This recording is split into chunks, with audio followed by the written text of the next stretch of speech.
बनाने के लिए सर्वप्रथम जिस वस्तु का आवश्यक होता है, जैसे बालू, टोकी, पछिया या टूपा जो बांस का बुना हुआ रहता है, और साथ में कुर्थी, हल्दी, तेल का ज़रूरत पड़ता है। तो आते हैं करम पर्व का विश्लेषण में। करम पर्व मात्र एक पर्व ही नहीं है जहाँ आखड़ा में करम गोसाई या सेवरन ही नहीं करते हैं, बल्कि कुर्मी पुरखों ने उस तंत्र की स्थापना की जिसमें कुंवारी कन्याओं के आगामी जीवन को सजगता से निभाने का प्रशिक्षण स्वाभाविक रूप से देता है। जैसे पुरखों के करम चार से तो बीजों को पहचान व अंकुरण की प्रक्रिया को लर्निंग बाय डूइंग से जानना, देखना, सीखना, समझना और पहचानना, भविष्य में अपनी मातृ संबंधी शक्ति समझाना, वरण को समझना, अनुभव करना, जिससे वो सहजता से बच्चों को जन्म दे सके, पालन पोषण कर सके। प्रत्येक के लिए करमवती, जिसे जावा माई भी कहा जाता है, जिससे निम्न प्रकार की होती है। जैसे हाबू नहीं नहाना यानी बारण, जिसको मना करते हैं नहीं करना चाहिए। हाबू नहीं नहाना अर्थात नदी या तालाब में नहाते समय पीठ की ओर मुड़ना नहीं चाहिए। यदि वह ऐसा करती है तो उसका जावा भी पीछे ओर झुक जाता है। करवट नहीं सोना चाहिए, वरना जावा भी करवट झुक जाता है। साग नहीं खाना, वरना जावा हरा हो जाएगा। दही खट्टा नहीं खाना, वरना जावा में फफूंद लग जाएगा। हाथ से नमक नहीं छूना, वरना जावा गल जाएगा। हाथ से खरिका यानी दोतवन नहीं तोड़ना, नहीं तो जावा टूटकर गिर जाएगा। बाल नहीं गूंथना, वरना जावा गूंथ जाएंगे। अवांछित स्थान पर शौच नहीं करना, जावा में हुरक हो जाएगा। आग में जलाई चीज़ें नहीं खाना, वरना जावा जल जाएगा। हल्दी नहीं खाना, वरना जावा पीला हो जाएगा। मीठा नहीं खाना, वरना जावा में चींटी लग जाएंगे। आपको जानकर आश्चर्य हो कि उपरोक्त बातों को उल्लंघन करने से जावा में प्रत्यक्ष घटनाएं आज भी स्पष्ट रूप से दिखाई देता है। इस तंत्र सिद्ध को जीवंत करम पर्व। अगर करम पर्व देखना है तो आदिवासी ट्राइबल इलाका में आपको आना होगा, तभी आप देख सकते हैं, नज़दीक से जान सकते हैं। जो कुमारी निष्ठा से अपनी 6 वर्ष की उम्र से विवाह तक पूरे विधान से नियमों का पालन करते हुए पता नाच नाचती है, सहजता से गर्भ धारण कर बच्चे को बिना सिजेरियन से जन्म देती है, यानी ऑपरेशन से। इस पर्व में अभी तक 52 पारंपरिक गीत ही पाए जाते हैं, और इसमें 9 ताल और 9 सुर में 9 तरह के नाच गीत होते हैं जो उपरोक्त प्रभाव उत्पन्न करते हैं। इस पर्व केवल भाई बहन का पर्व कहना उसकी व्यापकता को कम करता है, क्योंकि ये कुमारियों का संपूर्ण रूप से सामाजिकरण करने का संस्थागत तंत्र है, जहां अपने नैहर ससुराल के भौगोलिक स्थिति का वर्णन भाई बहन, सास ससुर, ननद भौजाई, देवर, सैया, भैंसुर आदि के साथ कैसा व्यवहार होता है, कैसी भावना जुड़ी रहती है, ये सब संबंधित गीत पाए जाते हैं। कुमारियों का शारीरिक, मानसिक और भावनात्मक विकास होता है। सांची जावा 8 भाग होते हैं और एक बौन जावा भी होता है। बौन जावा को घर नहीं लाया जाता, वन में किसी यानी जहाँ जावा उठाता है उसे कहीं अगल बगल झाड़ी में छिपा दिया जाता है।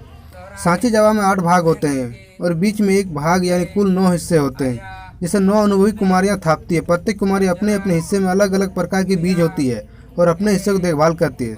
संजोग से पारना तक 3 दिन तक तालाब या नदी में स्नान करने से पहले कुछ बारण यानी मनाही है। सिनाड़ी के दातून पानी देता है, सिनाड़ी के दातून पानी देता है। उपास रात में बनी 8 तरह की तरकारी व बात का भोग लगा पुरखों के प्रति अपने उत्तरदायित्व को समझती है। संजोग के दिन 8 कोला यानी 8 तरह के दलहनों का अंकुरण थाप कर प्राकृतिक सृजन शक्ति का अंकुलन भी करती है। यह विश्व की सबसे पुरानी उत्सव है। बहिन वचन देती है कुड़माली में, माई करम जखन ससुर घर जाब, भाई वचन देता है, करम जागाते हैं रखवाली करते माई धर्म। गांव बहने जो जावा उठाती है यानी जावा माई, वो लोग गांव के जहाँ पे वो लोग का जावा का उत्थान होता है यानी स्थापित किया जाता है, जहाँ पे नाचती गाती है, वहाँ पे एक करम गाछ का एक डाली काट कर लाया जाता है और साथ में ही इसको गाड़ने के पश्चात जितने भी उपास करके रहती है वो सभी बहनें और जावामती बहनें ये लोग अपनी श्रद्धा से अर्चना करती है। साथ में हरोद, उसके बाद धान का पौधा, हल्दी ये सब लेकर पूजा अर्चना करने के बाद ही कुछ खाती है। उसके खाने के पश्चात रात में सभी बहनें रात भर लोग जागरण करते हैं, यानी पारंपरिक गीतों के साथ झूमते हैं, गीत गाते हैं, जिससे शारीरिक एक्सरसाइज भी बहुत ही आसानी से हो जाता है। इसके तत्पश्चात सुबह होने के बाद जो परम डायर होता है उसको पारंपरिक विधि विधान से उसको जो गाड़ा हुआ रहता है उसको उठाने के बाद झूमती नाचती है। तो आप देख सकते हैं किस प्रकार ये बहनें झूम रही है।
तो लेकर झूमते झूमते तालाब में जाती है। तालाब हो या कहीं नदी या जड़िया जहाँ सामने हो, वहाँ जाने के बाद सभी बहनें एक साथ में एक एक या फिर जैसे जगह हो एक एक करके सभी अपनी जावा को भसाती है, यानी पानी में बहा देती है या फिर डाल देती है जैसे कहें। उसके बाद धोने के बाद यानी जावा को जो होता है उसको बालू जो टोपा में लेके आती है डाली में, उसको पूरी तरह से धो देती है। यानी साफ़ सफाई करने के बाद वो बहनें फिर से कुछ जावा की जो पौधा होती है उसे बचाकर अपने घर ले आती है। तो आप देख सकते हैं किस तरह से बहनें पानी में धो रही है या फिर अपनी जावा को भसा रही है। उसके बाद इस घर लेके आती है। आने के बाद एक चालो सियार बोला जाता है, जिसमें कोचू पात यानी चावल का गुंडी और काजोर से इस तरह का चित्र बनाया जाता है। चित्र और धान का पौधा जिसमें काजर का टीका लगाकर और कोचू पात में बासी भात देकर उसका अर्चना किया जाता है। अर्चना करने के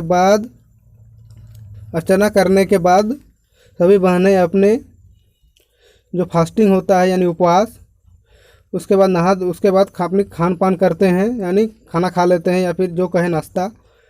उसके तत्पश्चात आप देख रहे हैं कि किस तरह से डिजाइन से बनाया गया है मिट्टी के ऊपर।